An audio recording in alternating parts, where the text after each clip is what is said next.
With straps, you lose the freedom to move your feet around the board that you have when you're strapless, and also you have to tune them pretty much perfectly in order to feel right.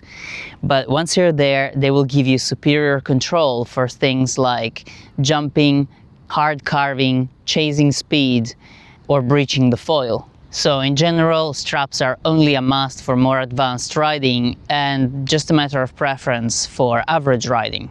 But for beginners, they offer an interesting advantage versus a few downsides, which in the end make most people choose to go strapless. First of all, for beginners, the back strap doesn't serve any purpose, so we can just remove that right away. But the front straps offer an interesting advantage, which is that you can have a fixed reference point that you can just feel and you don't even have to look. It can help, especially on a small board.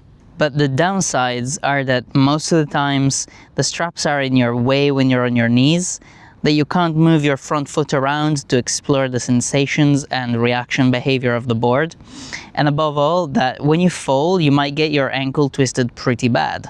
Since most beginners are not used to balance on a wobbly board, we normally start our foiling journey with huge boards, which respond very slowly to our inputs, which is what makes them stable. But it also means that from one single position of your front foot, you're not going to have the leverage you need to control the board in all situations.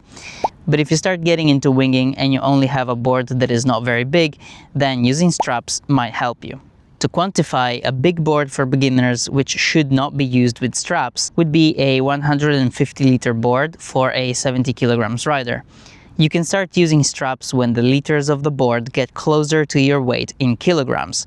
So a 100-liter board for a 70 kilograms rider starts being okay for putting straps.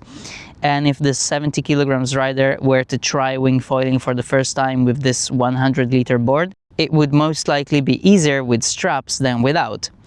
But if for the first time, and in fact even the second, he were to use a 150-liter board strapless, then it would almost certainly be easier for such rider to see immediate results. This holds entirely true when the wind is medium to light, but let's say above 25 knots, the ride becomes way sportier, and a smaller board with straps might become easier to control because you have a ton of pull from the wing. So if you live in a place where it's always nuking and you have a fitness level to learn in that condition, then I would advise to start at around 100 liters with straps. So this is it. I hope it was a satisfying explanation. Don't let anyone put you off from learning wing foil. You can learn with or without straps. All you need is determination and good vibes. So keep it up and keep flying.